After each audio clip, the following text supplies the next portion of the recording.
Hola, boa tarde from Portugal. Head gardener McGrady has disappeared on this rather balmy and humid afternoon in Lisbon. How is it in Devon in the UK, Anna? It's not. It is feeling a bit warm actually. It's about 19 degrees. It's saying, and it looks like it's just thinking about stop. Well, it's saying it's currently raining. I can't actually hear any on the back porch roof, but it is looking a bit cloudy. But yeah, it hasn't been too bad temperature wise. So I wouldn't say it's cold. We have a stormy atmosphere working its way up from the south of Portugal this afternoon. Anna, of course, from the Fresh Air team, we're encouraging people to get out and grow. And that's going pretty well. We've got some beautiful pictures in from Louise, one of our regulars this afternoon. So we'll show those later. Outdoor guy, head gardener McGrady, is truly outdoors and struggling to make a connection this afternoon. And the man of the moment, Tom Evans, who was going to be here this afternoon, is my mistake, actually. No, not Tom's fault at all. But this has been rescheduled for one reason or another.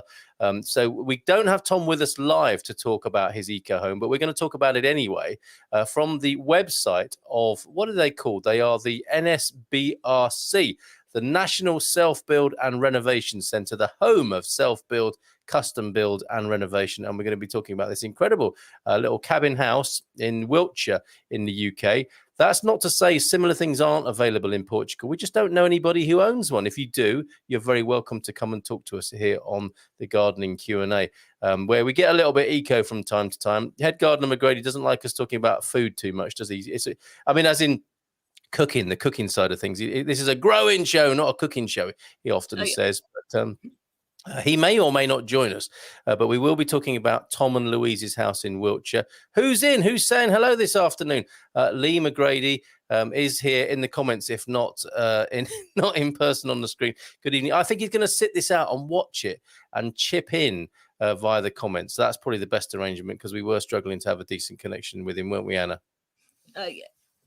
And colleague John is on holiday as well. He's in a part of. Let's see if we can do a bit of a quiz with this. He is in a place made famous by Wallace and Gromit in Yorkshire. I don't know if that comes to the top of your head, Anna. I think I've got one that sort of vaguely coming to mind. I'm just trying to think if it's linked. If there's I was going to say a cheese connection. I think that's yes, that's the only place that's coming to mind. Well said. Let's leave that cheese hanging there for a moment and see if anyone else can guess where John is on holiday this week. Evening all from Peter Bleach in central Portugal. Great thunderstorm here at the moment. Okay, so you've got the storm there already in that part of Portugal, Pete, in Castelo Branco. It's plumping up his oranges and olives. So I guess that's what storms are meant to do, aren't they? And just to bring moisture and drama across the hot landscape of Castelo Branco there. But Todos from Louise. Louise is joined this evening by her parents, Morris and June. Hello, Morris and June. Good evening to you. Thank you very much for joining us with Paul, Louise and Lottie. Morris and June used to know Morris and June, who ran a pub, the New Inn, in Thames Ditton, I think, in Surrey. Different people, I'm sure. Live in a thundering and lightning central Portugal. So you got it there as well, Louise. Amazing. This is fantastic. Any pictures, anybody, of the storm? Send them in to the WhatsApp number. Let's get that on the screen.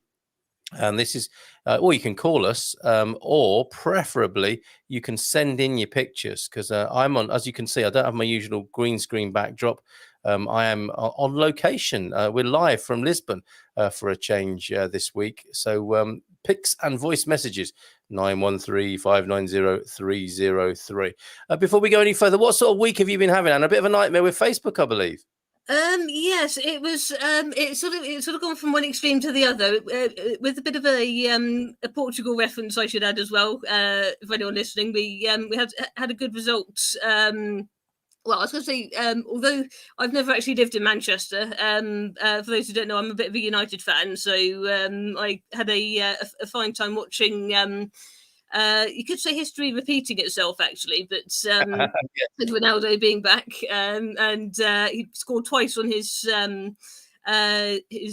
debut, which is awesome, and then it's been a sort of quietish weekend. I think I had a bit of a outing this afternoon, and it's my final kitchen shift in No Limits tomorrow, from what I understand. So I'm still doing the usual work experience, but I've been doing 6 or 8 weeks, I think, just doing a bit of the helping out in the kitchen. So that's finishing tomorrow, and had a certificate for that as well last week, which I didn't see coming, and yeah, it's just, and then hopefully keyboard lesson is back this week. There was a little bit of a is it, isn't it? So hopefully back this week, and I've still got the fun and games with my Tyrus as well. So my Tyrus is still being a tyrant and not working properly. So is that your keyboard? Yeah, I can give you a quick little preview if I am showing this the right way. Yes, I am. It's this little I say this little machine, but live from the studio of yes. DJ Antics, who's been a bit frantic because of Facebook. Wow. Yeah. Okay, you got a temperamental keyboard there. You're so talented, so multi-talented, Anna. Yes, and it's a bit more fun as well because the place I got it from isn't around in Exeter anymore, and it was independent, so it might be taking it somewhere else. But the fun I'm having at the moment, to the extent I can't actually really play it, is that some notes is in the sound is actually sticking. So you keep having to frantically play other notes to get it to stop, and other notes won't play anything. So I'm getting two problems sort of happening. I say simultaneously. It's a bit random at the moment, so it's making practice a little bit difficult. You could always, why don't you just record a jazz album? Just leave the keys the way they are and come out with a sort of jazz concept album. I think a lot of people do. Yeah, excellent. Okay, and a little bit of a struggle. You got locked out of Facebook, but you're back on again, thankfully. Yes, it was. It was one of those strange little pop-ups, and I didn't find out what happened if I pressed the other option because I didn't get that far. But it was the you press one thing or press the other thing, and it still does the same. So yeah, so I've been spending a lot of time trying to get that all sorted out, and yes, hopefully nothing else will happen as I frantically grab my desk. What a week! As the saying goes. What a week! And how's that barista training going on? How are your cappuccinos and your lattes? Yeah, not too bad.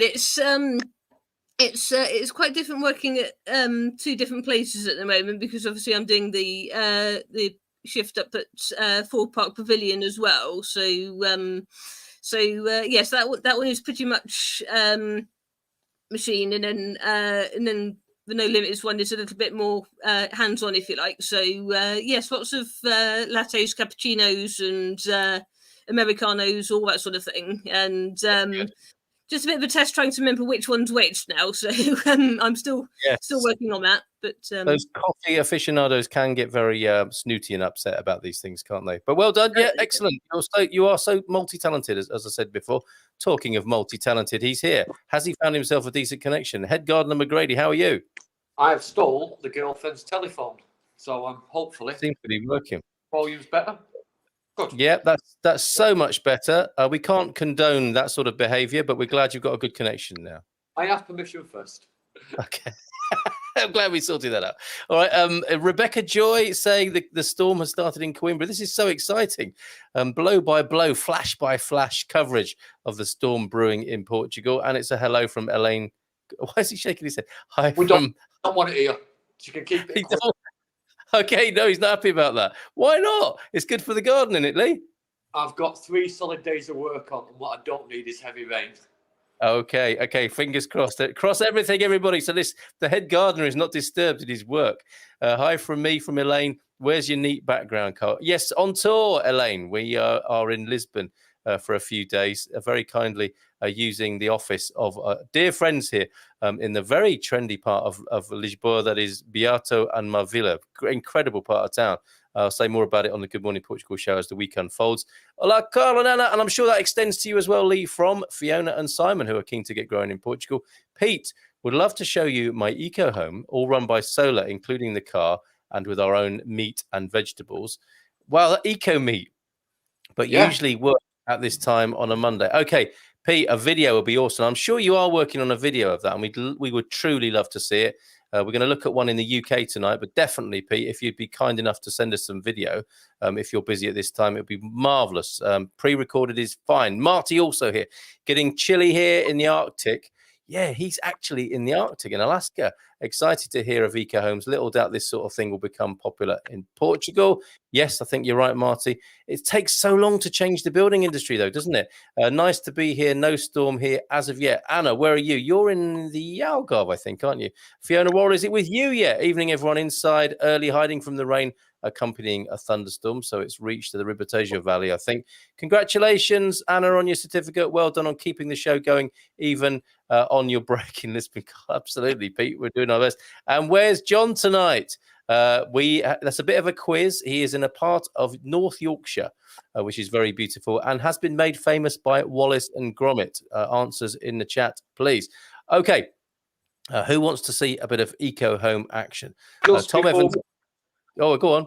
Just before you jump onto eco homes, I'd like to wish one of our regular guests, Jason, speedy recovery from his COVID. If you're listening, Jason, hope you get well soon, mate. Yeah, indeed. It sounds horrible, doesn't it? He was describing his symptoms and he's isolating himself. Yeah, sounds grim. So, yeah, lots of love to you, Jason. Jason, of course, showed us his plot a few months back very generously, and it was really inspiring to see and very sad to hear of him being poorly at the moment. So lots of love to you, mate, from all of us on behalf of the whole community here. Good guess, Fiona. Eric Huizer is also here. Good evening to you, Eric. How are you doing? What's growing in your garden? Pippa Young, hi from Pippa to everyone. Our currency is called Pula, which is the same as for rain. It's so valuable. What an interesting way of naming a currency. And like, you know, the idea of the flow of money, sometimes a drought, sometimes a downpour. What a brilliant metaphor there. The Pula currency, that's in Botswana, I believe, isn't it? Okay, so let's have a quick look at Tom's eco home now then. As I said, Lee or Anna, jump in anytime with any questions. Anna, if you don't mind keeping an eye on the comments, feel free to jump in, interrupt with any questions that anybody's got, if you don't mind keeping an eye on that. In Brinkworth, Leicestershire, made famous by the national home of what self-building, custom building and renovation, that is the National Self-Build and Renovation Centre. We are looking at this, what's described as a self-build modern lodge style. Interestingly, work began in August of 2016. It was completed by June 2017. I'm thinking that start to finish. We won't dwell too long in these architect drawings because I don't think they mean a lot to anyone unless you are an architect. It was their first build and they were pleased to be on time and in budget. I think that's very uncommon in the building world, isn't it? We were among the first in the country to use a SunAmp heat battery powered by a 6 kilowatt solar panel. Okay, so this is going to be of interest to people. The homesteaders coming to Portugal and learning about this sort of technology. They were at the National Self-Build and Renovation Centre having a look, doing the research on this. And let's scroll down a bit more to find out about the journey that they went on. So they were looking, this is an interview from this website. We were looking to learn how to live a new lifestyle with less reliance on fossil fuels and to move out of busy southeast UK, southeast England, and to become mortgage free. We achieved all of this. Enviable stuff so far, right? Cost of the land, 120 grand for a plot of around 450 square meters. Head gardener, how many football pitches or fractions thereof would 450 square meters be? I can't see that in my mind's eye. No, I can't either. Anna, are you good on these things? Not quite. All pitch is 1.25 hectares, so it's. Oh yeah, I'll have to Google it. All right, fair enough. If someone tells us the size of a football pitch in square meterage, that will give us a guide. But they've paid 120 grand for a plot of 450 square meters. I think you can buy land cheaper than that in central Portugal. And obviously, it's going to vary where you buy around Portugal. But I think if you are looking to self-build in Portugal, it's going to be a little bit more competitive than that. But obviously, it's a little, you know, with the population density and land at a premium in the UK, a little bit more expensive over there. So they went with Loxton. Shout out to Loxton's estate agents in Malmesbury, very beautiful Malmesbury. Our advice is to look closely at soil type. Oh, okay. As we had to contend with heavy clay. There's your first tip. Avoid clay. Makes the building heavy going, literally. Also, check if you have good access for deliveries that might be coming on an articulated lorry. Don't build in an ancient Portuguese village with little lanes, or beware of how your delivery is going to be made if you do. Did you have any issues getting your planning permission granted or with building control? Planning permission was in place for a number of lodges here on the site, and building control was very smooth. None had been built with eco in mind, with most gaining an EPC of C or less. Now, I think that's not so great, but Tom and Louise have raised the game on that, the bar. Why did you choose your method of construction? We chose ICF. We're going to find out what that is in a minute for the speed of build. Or Tom will come and join us next Monday if you've got questions for him. So bear this in mind. Tom will join us. He's out and about in his camper van. My mistake this week, but he will join us to answer questions, or just pop them in the comments and I'll send them to him. So a speed of build with ICF. So as well as guessing where John is this week, if you can tell us what ICF means as well, that'd be great. And relatively low cost in that particular methodology there. Did you use a project manager, or did you choose to self-project manage? They self-managed it. Now that's a recipe for baldness and grey hair, I suspect. Here are some pictures. There it is going up there. That's what ICF looks like, everybody. And let's scroll through a few of these pictures. So there's the build as it happens. Interesting construction there. Have you built at all, Lee, or have you strictly stayed in the garden? No, I did a little bit of building, but only for myself. I did a couple of house renewals, and I built a home. Well, I converted an old barn stroke shed in Scotland into a bit of an eco home, but that was before it was fashionable. When very good. Yes, ahead of that curve. I can imagine a nice little Hobbit tiny house. I did a similar chicken shed to yours, but mine was made from solar panels on a trailer. Really? So so I could drag the solar panels around to catch the sun. It was good at the time. It was a good idea at the time. That is a great idea. Just taking a break briefly from Tom and Louise's eco home. So let's get this right. You had a trailer style chicken house with solar panels on it, so that you could keep the chickens happy and safe and track the sun around the garden. The cottage that I took on had really thick, heavy slate tiled, traditional Scottish slate roof, and there was no way I was going to damage it by putting solar panels on the roof. And if you know anything about Scotland, you've got to chase the sun. So I made a trailer with the solar panels mounted onto that, with the batteries underneath the solar panels, and then that was connected through into the house, which was connected to a forklift truck battery at the time. Wow. That's how I get me hand, and I could turn the panels around to catch the sun. It was very convenient at the time, and it was affordable. But that was when solar panels were really expensive, so maybe 17 years ago. I thought you said in 1917 during the First World War. 17 years. 17 years ago. I took the house on 19 years. Did the trailer a few years. Fantastic. Superb. Very inventive. Amazing. Thank you, Lee. We also ran the on system at the time as well, which was very new at the time, and now it's really common. So, what system? Before my time, we ran the sewage system through a pond. Okay. Reed bed. Yeah, and I don't think very, very few people were doing it at the time, and so we were one of the first to try that out. And it works really well, actually. Yeah. Yeah, nature's way, isn't it? Modelling nature there. Fantastic. All right, back to Wiltshire. Unless we've got any comments, Anna. Okay. We've just had one in from Paul and Louise, I think, and yeah. Go on, go for it. Go for it. Yeah. There's a bit too much Portuguese in there, I think. Something about yes. bit of money saving. I'm hearing about there. I think that's Idania Anova.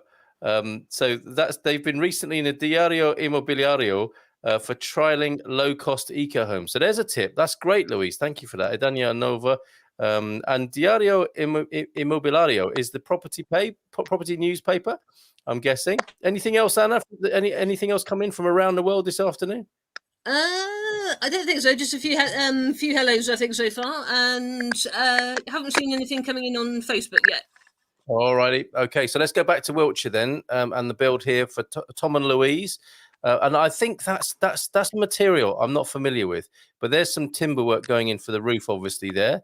Scrolling through their lovely pictures, great big patio doors there, letting a lot of light into the property. And this white material, like a breeze block that they're using here, is obviously of a high eco ethic and standard. It looks like grown-up Lego, maybe, which could be fun. Block work that looks quick to use, and obviously of an ecologically high standard. There we go. There's a nice long shot of the cabin. Which, if you go inside, I guess that could be a nice open plan living, or you can divvy it up exactly as you want it. And there it is, another look from the outside there. A little bit of render on the bottom of those big Lego bricks, and what are they called? Lats and battens going up on the outside to pin the cladding onto. And what looks like a slate roof on there, possibly a modern slate. I don't know. I'm not sure. We'll probably find out by scrolling down and scrolling through. And look at the finish on that. From an outside that looks like that to some beautiful paneling like that, and a great big deck on the front there, and a beautiful balcony above. I wonder what the orientation of. I'm sure that's either to capture the sunrise or the sunset there. Fantastic. So what was your budget, and were you able to stick to it? We had a budget of 300 grand for everything, including decoration, furniture, kitchen, etc., and came in at 330,000. What is the value of the property now? Look at this, valued at over $500,000 at 590, nearly 600,000, and now on the market as we've embarked on a new refurb project in South Wiltshire. It might be on the market, folks. If you like the look of this, you can buy it. Did you reclaim the VAT? And this is, I don't know if you can do this in Portugal. We will find out from fellow builders, I think, on this journey of looking at eco homes here. They did, and they managed to save 4.5 grand on that. What aspects of the process did you find stressful? Okay, so this is what people need to know. The subcontractors we used for first fix onwards rarely put in what we would call a full day's work. We wanted to use local tradesmen, but we were somewhat disappointed at their speed and work ethic. Okay, interesting. And look at this nerve center of the building here. This is all the sort of the nerve center, isn't it, of all the technology that's in there, presumably for managing the whole climate of the building, the eco controls, if you like. What's your favorite, one of your favorite features about the project? 5.8, that triple glazed patio door there is 6 meters wide, a sliding door from Internorm, in case you're wondering where to get that from. And what did you tailor your home to suit your lifestyle? Well, yes, it was a second home at the time, say Tom and Louise, so we liked the fact there was no garden for minimal maintenance. Okay, a crime against gardening, Nelly. It's on a golf course, so we had 160 acres to wander around in. What? There's someone in the bed there. Golf, I think. Golf. Not not a fan. So here we are with the internal finishes here. Look at, oh, that's a lovely bath, isn't it? Oh, I say, very nice indeed there. Let's scroll through these at the interior finishes. Excellent stuff. It is big and open plan in there. Isn't that beautiful? Looking good. Oh, look at that. And yes, open plan staircase going up to the first floor. Lovely kitchen, studio style, all, yeah, open plan, and the living room as well. Very, very nice. I do like it. Now, some people eschew the open plan because it's going to be cold in the winter. Not with this house. I think highly insulated, and some screens there to give a little bit of privacy and break up the open plan dynamic there. Loving it. Look at this Lodge 11 there on the golf course. Nice frosted window for a bit of privacy in that bathroom, and a little bit of glass work inside the staircase there to make it a little bit safer. Loving it. What does everybody think? And what a view. There you go. There's that beautiful view from the first floor balcony over the golf course. You can see people having a very stressful walk, as I think Lee put it earlier on. And I'm sure there's somebody in the bed under those covers. What do you think? Looks like, doesn't it?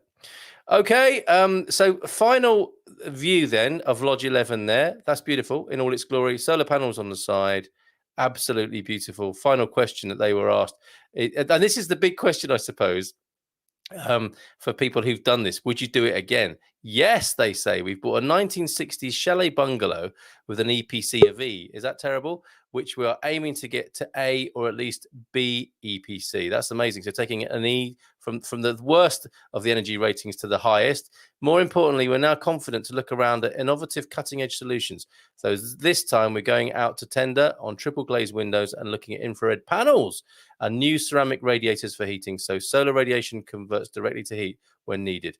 We'll also install a sun amp for hot water as before. Marvelous. Thank you so much, Tom and Louise, for giving us permission to talk about your home in this way and have a little look through the keyhole, as it were. Guys, what did you make of that, Anna? Did you enjoy that? I did. I was just sort of looking. I was just sort of intrigued, just sort of seeing like the staircase. So I was just sort of looking at all the materials used and that sort of thing. And I was just thinking, does it? I was going to say, does it cost more to use natural materials or that kind of thing? But yeah, I can certainly see how it all works, and it sounds very, very efficient as well. Yep, looks lovely. That's a really good point and good question, Anna, about the price of materials. I'm sure we'll come back to that. Lee, did you see yourself in a home of that kind? No garden, is there, for him? That's the problem. A little bit big for me, but I mean, very, very, very nice. Yeah. Garden. Unbelievable. But I think the technology now is racing away. From solar systems to underground heating systems. It's just getting better and better every year. So, and more affordable as well.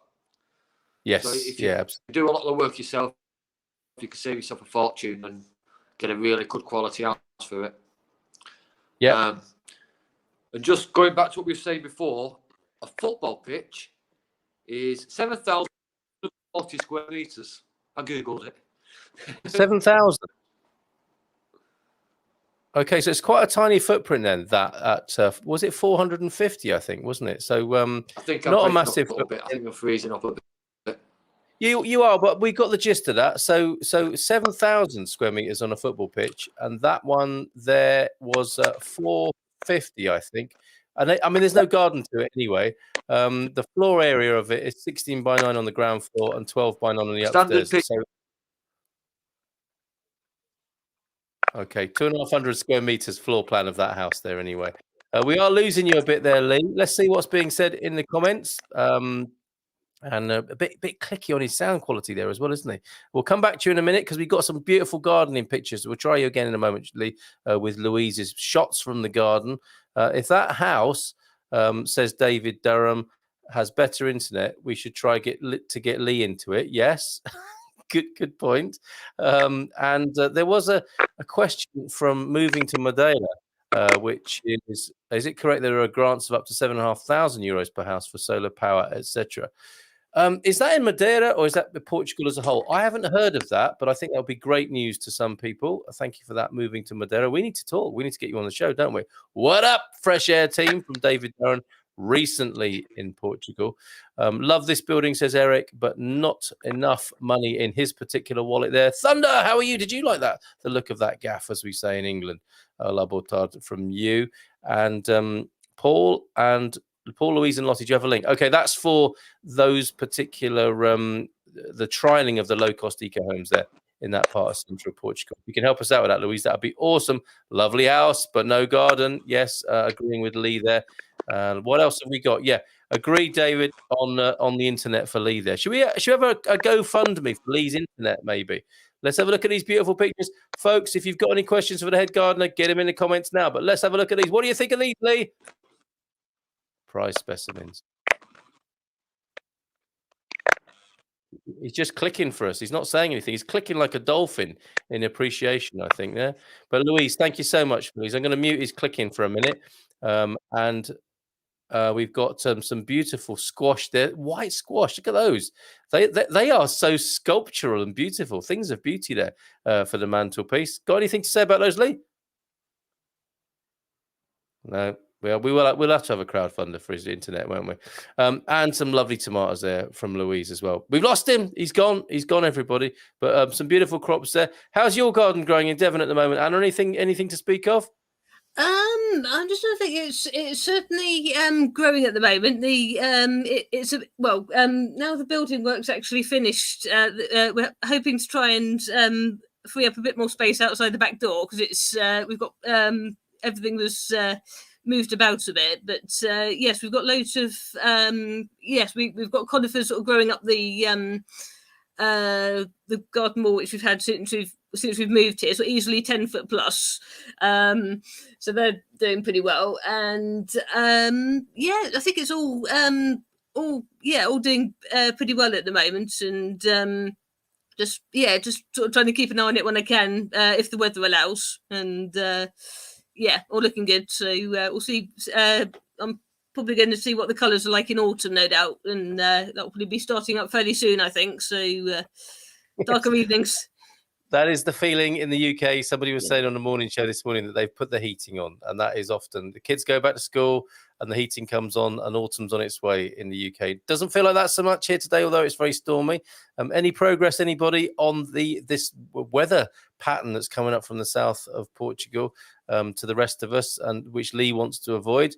To send in pictures, Pete, you just used a number on the screen there, 913-590-303. Fiona says, I'm about to order a new inverter and solar charge controller to hopefully get my setup functioning again. Might need to prick your brains a bit, Lee. Electricity things have always baffled me. Yeah, I think it's one of those things, isn't it? When you know how, it's fine, but it just seems like a complete, like, you have to be a professor of these things to get started at all. Although, as Lee says, it's all getting easier and more modular, isn't it? And you don't have to be an electrical engineer.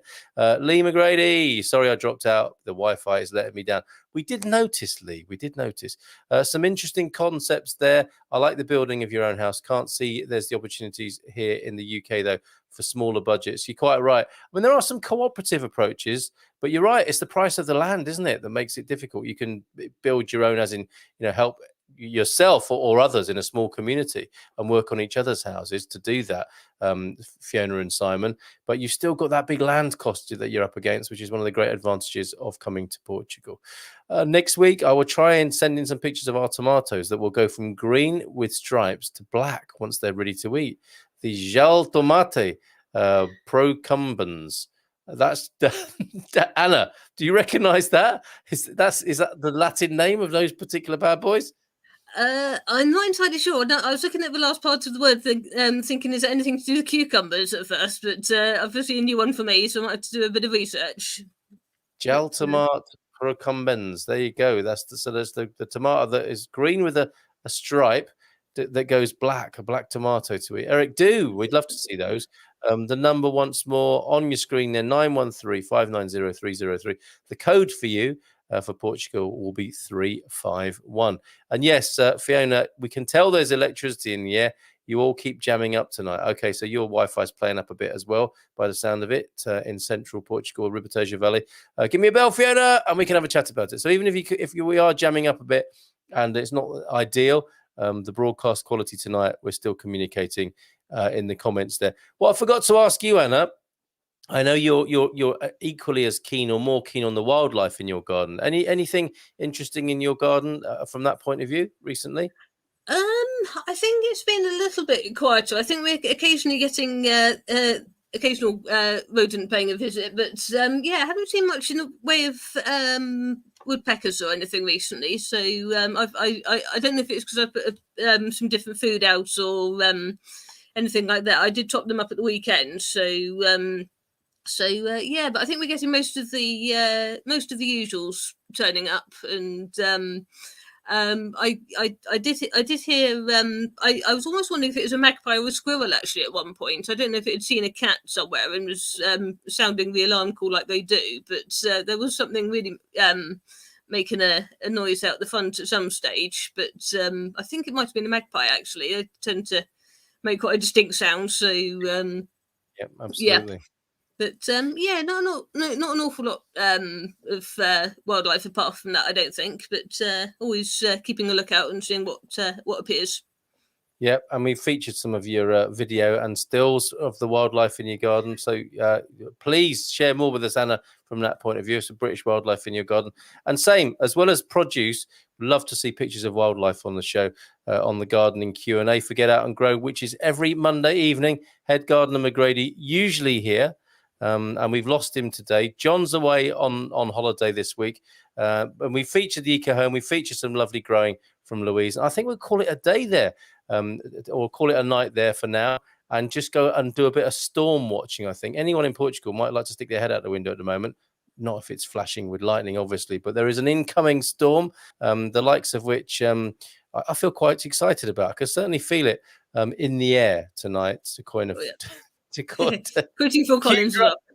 Cue drum solo. I was just thinking of the electrical storm all those years ago back here that time. Oh yeah, yes, absolutely. And the first electrical storm I saw. Yes, what with a storm but no rain, because that's bizarre, isn't it?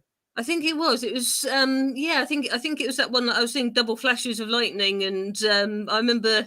Good old George Hunt was being classic George. I can only say that. You mean he was effing and jeffing? His language was a little colourful on that occasion. Yes, I think. Yeah. Okay. We get the gist of that. Red squirrels. Very interesting. A spotting of red squirrels that Fiona's talking about before we go, and Eric thanking us for it tonight. It's been a slightly different show, but thank you, Eric, for that. Really appreciate it. Ooh, saw a gorgeous jet black young red squirrel this week. Hold on a minute, Fiona. It's a red squirrel, but it's jet black. Interesting. And a mum and young with black and red markings in the tree behind the house I'm trying to buy. So blessed. Now, these have been in the paper. These red squirrels recently. I think that the police or the farming and agriculture department of Portugal proudly showing pictures of young red squirrels that have been born in Portugal. Fiona's actually seen them. If you can get photos for us of those, Fiona, that would be awesome. Obviously, there's a balance to be struck, isn't there, in disturbing the wildlife and getting some decent photos. And you know which side of that. I know which side of that you like to stay on. So if you can, that'd be awesome. Madeira. Say Fiona and Simon. I think that's about the subsidy, possibly. And Lee McGrady is sincerely hoping it's going to blow over tonight. He doesn't want his 3 days upcoming in the garden of intense work to be disturbed by a storm. Let's see what happens with that. Thank you all for being here this evening. Anything else from you, Anna, tonight? I don't think so. We're always happy with any suggestions if you'd like us to feature anything I was going to say gardening related. Obviously that's what the group's here for, but if anyone's got any ideas on what you'd like, we're always happy to receive questions, photos and ideas. And thanks for all the input in the chat and the Facebook group as well. Absolutely right. Well said. Pics and voice messages in one last time. 351, the Portugal code, 913-590-303. You've been brilliant. Thank you very much. And we'll see you next week. Any questions for Tom about his house? He will join us. So send them to me, carl@expatsportugal.com. Enjoy the rest of your evening and enjoy the storm watching if that's what you're out doing here in Portugal. Thank you, Anna. Thank you, everybody. Thank you all.